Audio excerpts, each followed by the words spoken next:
결혼 6개월 차 지연의 집안은 며칠 전부터 분주했습니다. 부엌에서는 요리하는 소리가 하루 종일 이어졌어요. 지연은 오늘 재워둘 이 고기가 며칠 뒤 시부모님과 친척들 상 위에 올라갈 거라고 생각하니 긴장과 설렘이 한꺼번에 밀려왔습니다. 그녀는 양념장을 한 번 더 확인했습니다. 비율을 맞추려고 여러 번 맛을 보며 조정했어요. 예전에 친정엄마에게 전수받은 비법이 떠올라 지연은 살짝 미소를 지었습니다. 냉장고 안에는 갖가지 재료들이 기다리고 있었습니다. 지연은 재료들을 하나씩 꺼내보며 머릿속으로 상차림을 그려보았어요. 며칠 전 시어머니에게서 전화가 왔을 때 지연은 정말로 기뻤습니다. 이번 가족 모임에는 내가 한번 상을 차려볼래? 그 한마디에 드디어 나도 이 가족의 한 사람이 됐다는 인정 같은 걸 느꼈기 때문입니다. 그래서 지연은 회사 일까지 조정해가며 며칠 전부터 본격적인 준비를 시작했습니다. 장 보러 마트에 가서도 가장 좋은 재료만 고르려고 재료의 상태를 꼼꼼히 비교했습니다. 저녁 무렵 퇴근하고 들어온 남편 민수는 현관문을 열자마자 풍겨오는 냄새에 눈을 동그랗게 떴어요. 민수는 감탄하며 말했습니다. 와, 집에서 맛있는 냄새가 나네. 오늘 뭐 이렇게 많이 했어? 지연은 뿌듯한 표정으로 말했습니다. 연습이에요. 어른들 오시기 전에 미리 한번 해보는 거죠. 당일에 실수하면 안 되잖아요. 민수는 조심스러운 목소리로 말했습니다. 너무 무리하지는 마. 부모님도 처음이니까 이해하실 거야. 하지만 지연의 마음은 달랐습니다. 한 번뿐일 수도 있는 첫 상차림, 처음 보여주는 며느리의 정성이라고 생각하니 대충 하고 싶지 않았어요. 지연은 단호하지만 밝게 말했습니다. 그래도 잘하고 싶어요. 우리 집에 오셔서 참 잘했다는 말 꼭 듣고 싶거든요. 새 식구로 들어가면서 언제나 잘해야 한다는 생각을 놓지 못했던 지연이었어요. 그날 밤 모두가 잠든 시간에도 부엌에서는 작은 소리가 계속 났습니다. 지연은 내일 끓일 국의 재료를 손질하고 나물에 넣을 양념을 따로 덜어두며 하나하나 체크했습니다. 지연의 머릿속에는 한 장면이 그려지고 있었습니다. 화기애애한 식탁, 시부모님과 친척들이 웃으며 우리 며느리 음식 정말 잘하네라고 말해주는 상상 말입니다. 그 상상을 품은 채 지연은 마지막으로 냉장고 문을 닫으며 숨을 고르게 내쉬었습니다. 이제 준비는 거의 끝나가고 있었습니다. 그리고 곧 그가 그렇게 기다리던 첫 식사 자리가 열리게 될 예정이었어요. 모임 당일 집안에는 새 음식 냄새가 가득 퍼져 있었습니다. 지연은 아침부터 분주하게 움직이며 마지막 점검을 했고 테이블볼을 펼치고 그릇의 위치까지 정성스럽게 맞춰 놓았어요. 시부모님과 친척들이 도착하자 지연은 환하게 웃으며 모두를 맞았습니다. 그녀는 설렘과 긴장 속에서 상차림을 완성하며 마음속으로 깊게 숨을 들이마셨습니다. 사람들이 자리에 앉자 지연은 정중히 음식을 권했습니다. 첫 요리를 맛본 친척들은 서로 눈치를 보듯 침묵하더니 입을 맞춘 듯 동시에 미묘한 표정을 지었습니다. 그리고 곧이어 예상치 못한 말들이 쏟아지기 시작했습니다. 한 친척은 숟가락을 내려놓으며 말했다. 이건 좀 짜네. 이어 다른 친척은 고개를 갸웃하며 말했습니다. 나는 너무 싱거운데? 간이 왜 이래? 누구도 긍정적인 말을 하지 않았고 그들의 표정은 실망을 넘어 비난에 가까운 분위기를 만들었습니다. 분위기가 어색해진 가운데 가장 결정적인 말은 시어머니 정옥의 입에서 나왔습니다. 아이고, 우리 아들 어떡하니? 와이프가 이렇게 요리를 못해서야 앞으로가 걱정이다 정말. 민수는 당황했지만 아무 말도 하지 못했고 지연은 얼굴이 화끈거리는 수치심을 감추기 위해 고개를 숙였습니다. 그녀는 억지로 웃음 지으며 물을 따랐지만 손잡이가 부딪혀 잔이 흔들릴 정도로 감정이 요동쳤어요. 식사 내내 친척들은 이건 너무 맵다, 이건 날 것 같다, 맛이 이상하다라며 지연의 상차림을 평가절하 했습니다. 그 말들은 마치 준비해온 칼처럼 지연의 마음을 여기저기 찔러대는 것 같았습니다. 지연은 참으려 했지만 왜 그러지? 라는 의문이 머릿속에 계속 맴돌았습니다. 요리를 자신 있었기에 도무지 이해가 되지 않았고 상대들이 말하는 맛의 불만이 도저히 실제 느낌과 맞지 않는다고 생각됐습니다. 식사가 끝나자 지연은 자리에서 일어나 주방으로 향했습니다. 설거지를 하는 척 고개를 숙이니 눈물이 뚝하고 한 방울 떨어졌습니다. 그녀는 손등으로 눈을 훔치며 조용히 숨을 골랐습니다. 그때 주방문 너머로 들리는 시어머니의 목소리가 지연의 가슴을 또 한 번 찔렀습니다. 정욱이 웃으며 친척들에게 말했습니다. 원래 저런 애들이 처음부터 잘하려고 설치다 실패하는 거야. 음식 맛없어도 그냥 웃고 넘어가죠. 그 말을 듣는 순간 지연은 설거지하던 손을 멈추었습니다. 자신의 정성과 노력, 며칠의 준비가 순식간에 조롱거리가 되고 있다는 사실에 서러움과 분노가 몸을 떨게 했습니다. 하지만 그 순간 지연은 머릿속에서 아주 작은 의문을 떠올렸습니다. 왜 이렇게 한 사람도 칭찬하는 사람이 없지? 마치 다들 약속이라도 한 것처럼. 이 작은 의문은 곧 이어질 진실 발견의 시작점이 되고 있었습니다. 손님들이 모두 돌아간 뒤 집안은 한순간에 고요해졌습니다. 지연은 흐트러진 테이블을 정리하며 천천히 숨을 고르려고 했지만 마음속에는 설명할 수 없는 의문이 계속 맴돌고 있었어요. 왜 모두가 똑같은 말만 했지? 나를 한 번도 칭찬해 주던 적이 없었는데. 주방에서 정리를 마치고 나와 거실을 스치듯 지나던 그때 시어머니 정욱이 두고 간 가방 속에서 휴대폰 진동이 울렸습니다. 정욱은 급히 떠나느라 휴대폰을 챙기지 못한 모양이었습니다. 지연은 잠시 망설였습니다. 조심스레 휴대폰을 들여다보니 가장 위에 있는 알림은 시가 친척 단톡방. 지연의 심장은 이유 모를 불안감에 쿵 내려앉는 느낌을 받았습니다. 그리고 아주 천천히 떨리는 손으로 알림을 눌렀습니다. 그 안에 적힌 문장은 지연의 숨을 한순간에 멈추게 했습니다. 정욱이 쓴 메시지에는 전에 며느리가 내가 해준 음식을 맛없다고 하더라. 이번엔 너희도 며느리 첫 요리는 무조건 맛없다고 해라. 초장에 잡아야 한다. 라고 쓰여 있었습니다. 지연의 눈이 크게 흔들렸습니다. 그녀는 단 한 번도, 정말 단 한 번도 시어머니의 음식을 맛없다고 말한 적이 없었기 때문입니다. 오히려 지연은 어머님 음식은 항상 맛있어요. 라고 말하며 관계를 위해 노력해왔던 사람이었습니다. 그런데도 단톡방에 적힌 문장은 지연을 완전히 다른 사람으로 만들어 친척들 앞에서 조롱받게 만들기 위한 고의적인 모욕이었어요. 지연의 가슴은 뜨겁게 달아오르다가 얼음처럼 차갑게 식었습니다. 분노, 배신감, 실망, 수많은 감정이 뒤섞여 숨조차 쉬기 어려웠습니다. 하지만 그녀는 울음을 터뜨리지 않았습니다.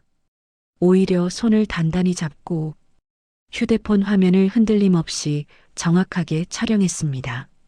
단톡방 내용 전체를 시간, 날짜, 참여자 이름까지 증거로 남길 수 있도록 꼼꼼히 저장했습니다. 지연은 입술을 꾹 깨물고 고개를 들었습니다. 지연은 낮고 떨리는 목소리로 말했습니다. 내가 한 말이라고 거짓을 만들어 모욕을 주려는 거였군요. 그 순간 그간 참아왔던 감정들이 정리되고 대신 아주 차갑고 계획이 서기 시작했어요. 이제는 지연이 상황을 바로잡을 차례였습니다. 단톡방 메시지를 확인한 그날 밤, 지연은 불 꺼진 부엌 의자에 조용히 앉아 아무 말도 하지 않았지만 그녀의 눈빛은 더 이상 상처받은 며느리의 눈빛이 아니었습니다. 지연은 먼저 시어머니 정욱의 반찬 스타일과 특징을 떠올렸습니다. 정욱이 자주 해오는 반찬들, 표고버섯 조림은 두껍게 썰어 간장을 넉넉히 넣고 불고기는 늘 유난히 달았습니다. 그건 오랫동안 먹어본 지연이 누구보다 잘 알고 있는 특징이었어요. 지연은 속으로 중얼거렸습니다. 당신 음식이 얼마나 대단한지 직접 확인시켜 드릴게요. 그녀는 다음날 바로 움직였습니다. 겉으로는 평소와 다름없는 며느리로 행동했지만 내면에서는 모든 단계를 철저히 계산하고 있었어요. 첫 번째 단계는 시어머니의 반찬 확보였습니다. 지연은 자연스럽게 핑계를 만들었습니다. 어머님, 지난번 반찬 너무 맛있었어요. 혹시 조금만 더 나눠주실 수 있을까요? 정욱은 뿌듯해하며 넉넉하게 반찬을 건넸고 지연은 그 순간을 놓치지 않았습니다. 그 반찬이 앞으로 벌어질 일의 핵심 도구가 될 예정이었어요. 집으로 돌아온 지연은 정욱이 준 반찬들을 시어머니의 용기 그대로 보관했습니다. 손때가 묻은 뚜껑, 반찬 용기의 독특한 모양, 이 모든 요소가 부인할 수 없는 증거가 될 것이었어요. 두 번째 단계는 두 번째 초대의 명분 만들기였습니다. 지연은 최대한 밝고 겸손한 목소리로 시어머니와 친척들에게 문자를 보냈습니다. 지연은 애써 부드러운 어조로 말했습니다. 지난번엔 너무 긴장해서 제대로 못한 것 같아요. 이번엔 조금 더 연습해서 다시 한번 대접해보고 싶어요. 정욱은 방심한 듯 흔쾌히 대답했고 친척들도 의심 없이 다시 모이는데 동의했습니다. 그들이 지연을 얼마나 얕보고 있었는지 그 순간이 그대로 드러나는 장면이었어요. 세 번째 단계는 연출이었습니다. 지연은 자신이 요리한 것처럼 위장하기 위해 그릇과 플레이팅만 살짝 바꾸고 시어머니 음식 그대로를 테이블에 올릴 준비를 했습니다. 마치 자신이 직접 만든 듯한 자연스러운 흔적만 남기면 되었어요. 양념 냄새를 감추기 위해 창문을 열고 사용하지 않은 냄비 몇 개를 싱크대에 둔 채 조금 전까지 요리한 사람처럼 보이도록 연출했습니다. 이 모든 과정이 끝났을 때 지연은 거울을 보며 아주 작은 미소를 지었습니다. 그 미소에는 더 이상 억눌린 며느리의 모습이 아니었습니다. 당당하게 자신의 자리를 되찾으려는 사람의 얼굴이었어요. 그리고 마침내 둘째 초대의 날짜가 다가오기 시작했습니다. 둘째 초대의 날, 지연의 집은 지난번과 똑같은 방식으로 정돈되어 있었습니다. 하지만 오늘의 상차림은 지난번과 단 하나도 다르지 않은 듯 보이지만 모든 음식은 시어머니 정욱이 만든 것이라는 점이 결정적으로 달랐습니다. 지연은 테이블 중앙의 반찬들을 바라보며 마음속으로 천천히 숨을 골랐습니다. 손님들이 하나둘 도착했고 지연은 밝고 따뜻한 목소리로 모두를 맞았습니다. 그녀의 태도는 흔들림 없이 평온했지만 눈빛만큼은 지난번과 전혀 달랐습니다. 시어머니 정욱도 기분 좋게 들어왔습니다. 지연이 다시 초대한 것이 지난번의 굴욕을 만회하려는 행동으로 보였기 때문입니다. 모두가 자리에 앉자 지연은 자연스럽게 상을 가리키며 말했습니다. 지연은 환하게 말했습니다. 부족하지만 다시 한번 정성껏 준비해봤어요. 맛있게 드세요. 지연의 말이 끝나기 무섭게 친척들은 지난번과 똑같은 표정으로 음식을 집어들었습니다. 그리고 어김없이 대본처럼 같은 말이 터져 나왔습니다. 한 친척은 고개를 저으며 말했습니다. 아, 이번에도 간이 이상하네. 다른 친척은 젓가락을 내려놓으며 말했습니다. 나는 이게 너무 싱겁다. 지난번이랑 똑같아. 지연의 눈빛은 흔들리지 않았습니다. 하지만 심장은 천천히 크게 뛰고 있었습니다. 모두가 자신의 맛평가가 아니라 정욱의 말대로 움직이고 있음을 확신하는 순간이었어요. 정욱은 이번에도 역할을 하듯 한숨을 내쉬며 근심 어린 표정을 지었습니다. 정욱은 혀를 차며 말했습니다. 아이고, 우리 며느라긴 참 부지런한데 요리는 왜 이렇게 못하니? 우리 아들 어떡하니? 민수야, 너 이걸 매일 먹고 사니? 친척들 사이에서 억지 웃음이 흘렀고 지연은 잠시 눈을 감아 자신의 감정을 억누르는 시간을 가졌습니다. 그러나 지연은 오늘 상처받기 위해 이 자리를 마련한 것이 아니었습니다. 그녀는 지난 며칠을 준비했고 지금 이 순간을 정확하게 기다려온 사람이었습니다. 지연은 천천히 눈을 뜨고 밝고 단단한 목소리로 말을 꺼냈습니다. 혹시 이 음식들 정말 제 음식이라고 생각하세요?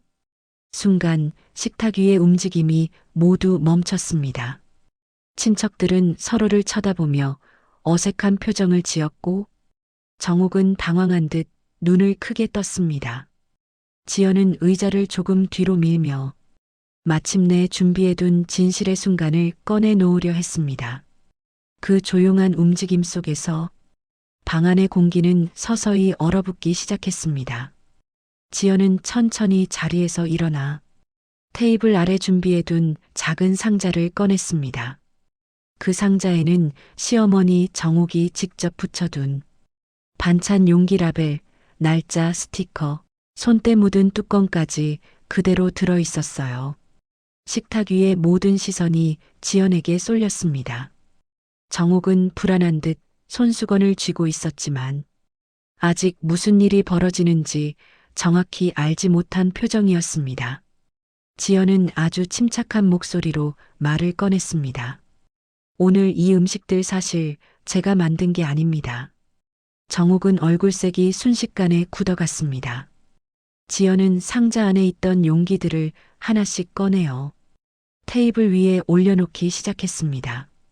시어머니가 늘 사용하던 반찬통, 특유의 양념 자국이 남아있는 용기까지 그대로 식탁 조명 아래 드러났습니다. 친척들은 서로 얼굴을 마주보며 혼란스러운 속삭임을 내뱉었습니다. 지연은 흔들림 없는 목소리로 이어 말했습니다. 이 음식들 전부 어머님이 만드신 거예요. 지난번에 맛있다고 말씀드린 반찬들이요. 정욱의 손이 공중에서 멈춘 듯 떨렸습니다.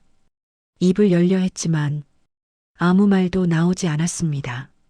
지연은 마지막으로 리모컨을 들어 TV 화면을 켰습니다. 그리고 휴대폰을 연결해 정욱이 보냈던 단톡방 메시지를 그대로 화면에 띄웠습니다. 전에 며느리가 내가 해준 음식 맛없다고 하더라. 그러니까 이번엔 너희도 맛없다고 해라. 초장에 잡아야 한다. 글자 하나하나가 선명하게 화면에 박혔고 방 안은 숨소리조차 들리지 않을 만큼 조용해졌습니다. 친척들의 표정은 순식간에 지연 음식은 맛없다던 표정에서 어쩔 줄 모르는 당황으로 바뀌었고 누군가는 민망함에 얼굴이 붉어졌습니다. 가장 가까이 앉아있던 큰아주머니가 조심스럽게 말을 내뱉었습니다. 그럼 우리가 맛없다고 한 건 전부. 지연은 대답하지 않았습니다. 대신 그들의 침묵이 스스로 답을 내리게 두었어요. 정욱은 결국 자리에서 일어나 작게 떨리는 목소리로 변명하려 했습니다. 정욱은 더듬거리며 말했습니다. 그게 내가 그런 뜻이 아니고 그냥 재미로. 하지만 지연은 그 말을 믿지 않았습니다. 지시한 메시지를 직접 확인했고 그동안 지연에게 쏟아졌던 모욕이 전부 거짓말 위에서 만들어졌다는 사실을 깨달았기 때문입니다. 누군가 컵을 내려놓는 작은 소리가 정적을 깨트렸을 뿐 방 안의 분위기는 이미 완전히 뒤집혀 있었습니다. 지연은 그 누구에게도 소리치지 않았고 분노를 드러내지도 않았습니다. 하지만 그 어떤 말보다 강력한 방식으로 진실을 보여주는데 성공한 순간이었어요. 폭로가 끝난 뒤 식탁 위 공기는 얼음처럼 식어 있었습니다. 아무도 먼저 말을 꺼내지 못했고 심지어 숟가락을 내려놓는 소리조차 크게 들릴 만큼 고요했어요. 가장 먼저 반응한 것은 큰아주머니였습니다. 그녀는 당황한 얼굴로 서로의 눈치를 보며 손에 쥔 냅킨을 만지작거렸습니다. 그리고 조심스럽게 말했습니다. 지연아, 미안하다. 우리가 잘못했네. 그러자 다른 친척들도 하나둘 고개를 숙이며 자신들의 경솔함을 인정하기 시작했습니다. 평소 시어머니 말을 따르기만 했던 이들이 이제서야 상황의 진실을 이해한 것이었어요. 정욱은 그제야 자리에서 일어나 식탁 모서리를 잡으며 떨리는 목소리를 냈습니다. 정욱은 흔들리는 음성으로 말했습니다. 아니야, 그게 저 애가 나를 오해해서. 나는 그냥. 하지만 누가 들어도 그것은 변명에 불과했습니다. 누구도 그녀의 말을 받아주지 않았고 모두가 정욱을 바라보는 눈빛은 더 이상 존경도 친근함도 아니었습니다. 정욱은 얼굴이 점점 하얗게 질리며 말문이 막힌 듯 입술만 떨었습니다. 본인이 꾸민 일이 이렇게 눈앞에서 무너지리라고 상상조차 하지 못했던 것이죠. 그 순간 민수가 지연의 옆으로 천천히 걸어왔습니다. 그는 더 이상 망설이는 아들이 아니었습니다. 민수는 분명하고 침착한 톤으로 말했습니다. 엄마, 이제 그만하세요. 엄마가 한 행동 이건 진짜 심했어요. 정욱은 충격받은 표정으로 아들을 바라보았지만 민수의 표정은 단호했습니다. 그동안 혼자 참고 버티며 쌓아왔던 억울함이 남편의 말 한마디에 조금은 풀리는 듯 했어요. 친척들도 고개를 끄덕이며 민수의 말에 동의했습니다. 평소 시어머니의 발언을 아무 생각 없이 따라왔던 자신들을 돌아보며 부끄럽다는 표정을 지었습니다. 잠시 후 큰형님이 조심스럽게 말을 이었습니다. 이건 진짜 아니었어. 며느리 잡겠다고 이런 일을. 우린 그저 가볍게 생각했는데 너무 심하잖아. 정욱은 그 말을 들은 순간 고개를 숙였습니다. 어떤 변명도 더 이상 통하지 않음을 깨달은 듯 했습니다. 지연은 그 모습을 조용히 바라보았습니다. 분노는 있었지만 지금 느끼는 감정은 오히려 묘한 허탈함과 다시 일어설 힘이 생겨나는 듯한 가벼운 해방감이었어요. 지연은 부드럽지만 단단하게 말했습니다. 지연은 평온하게 말했습니다. 저는 누구를 곤란하게 하려는 마음 없어요. 다만 제가 당한 일을 그대로 보여드리고 싶었을 뿐이에요. 그 말은 방 안에 다시 한번 묵직하게 울려 퍼졌습니다. 정욱은 아무 말도 하지 못한 채 손에 힘이 빠진 듯 의자에 천천히 앉았습니다. 마치 본인이 만든 판에서 본인이 가장 먼저 무너져 내리는 사람처럼 보였어요. 이제 분위기는 완전히 뒤집혀 있었습니다. 방금 전까지 지연을 탓하던 식탁이 이제는 지연을 중심으로 돌아가기 시작했고 모두가 그녀에게 따뜻한 시선과 미안함을 보내고 있었습니다. 폭로의 여파가 잦아들자 식탁 위 공기는 서늘하게 가라앉아 있었지만 지연의 마음속에는 조금씩 따뜻한 바람이 스며들기 시작했습니다. 모두가 돌아간 후 거실에는 지연과 민수 둘만 남았습니다. 조용한 정적 속에서 민수는 깊은 한숨을 내쉬며 지연 쪽으로 천천히 다가왔습니다. 민수는 눈을 맞추며 진심을 담아 말했습니다. 지연아, 미안해. 그동안 내가 뭘 겪고 있었는지 내가 더 잘 봤어야 했는데. 지연은 고개를 끄덕였지만 더 이상 마음속의 상처를 숨기려 하지 않았습니다. 그녀는 담담하면서도 단단한 목소리로 말했습니다.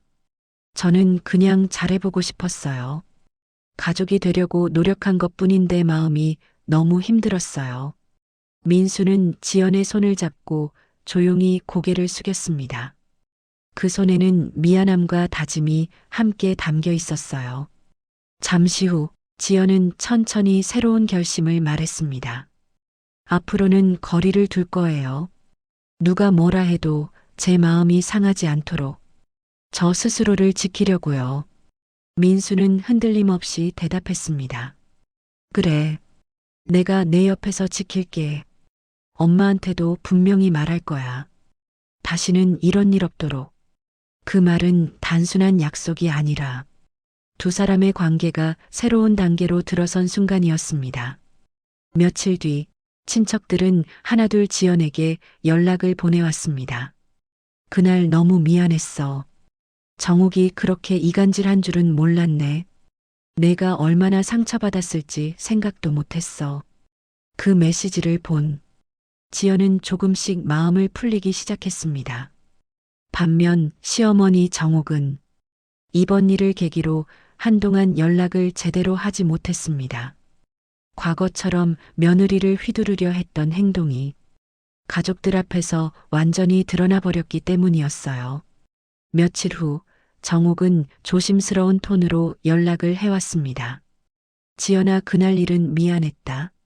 하지만 지연은 바로 용서하지 않았습니다.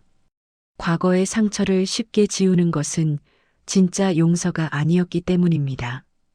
그 대신 지연은 말했습니다. 어머님, 이제부터는 서로 지켜야 할 선이 있어요. 예의를 지켜주신다면 저도 그에 맞게 대할게요.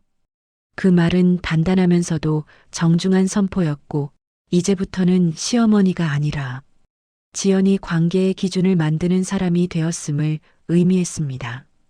이제 그녀는 예전처럼 누군가에게 휘둘리는 며느리가 아니라 스스로의 마음을 지키고 스스로의 자리를 만들어가는 사람이 되어 있었어요. 지연의 새로운 삶이 시작되고 있었습니다.